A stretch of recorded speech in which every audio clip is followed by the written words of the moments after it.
Welcome to a new episode of Extinction Dialogues. I'm going to start with a feel-good story because it makes me feel good.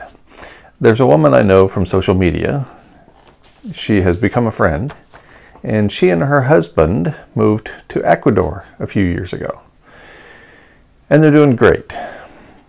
She sent me a message via social media the other day, and very recently, as in within the past few days, her husband, 78 years old, had a heart attack.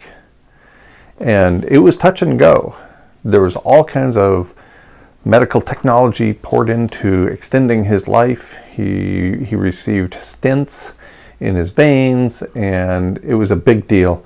It ended up costing, wait for it, $13.20 US.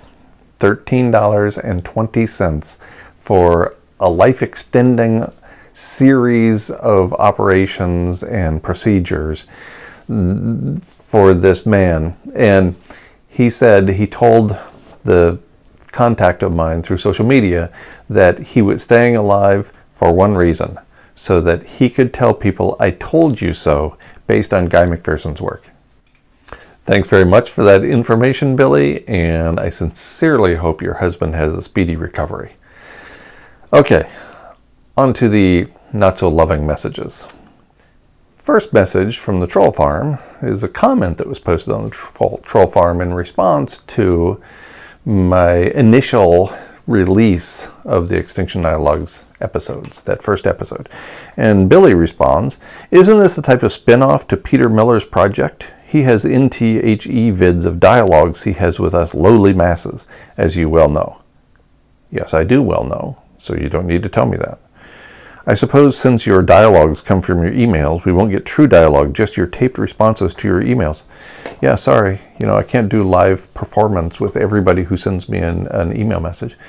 In addition, I didn't get this idea from Peter Miller. I think he got the idea to have Extinction Dialogues from me, since I co-authored a book called Extinction Dialogues several years ago. I think maybe that's where he got the idea, and also based on the series of conversations we had that were released onto YouTube. So, yes, I think it's a grand idea what Peter Miller is doing. He's providing a great service. But the idea for this version of Extinction Dialogues did not come from Peter. This is in no way a spin-off or a sequel to what Peter Miller is doing. With that, on to the next message. "I used to follow your channel with great interest, but it now seems you are gradually running out of steam and are desperately clinging to the last remaining grass poles in an already barren landscape to keep your channel alive. I don't know what grass poles means, but it's spelled like this.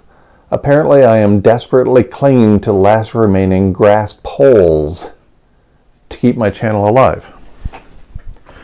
To be honest," Bill continues, "I would also not know how to recapture your audience. Your message about extinction is clear, plausible, and likely a fait accompli.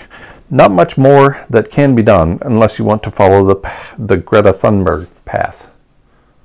No, I don't want to lie. I don't want to lie by omission. I don't want to scream at people about how it's their fault.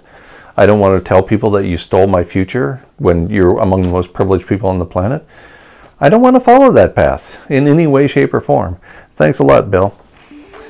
Anyway, there's 3 messages from the Extinction Dialogues file, and I look forward to the next episode of Extinction Dialogues and sharing it with you. Thanks for staying tuned.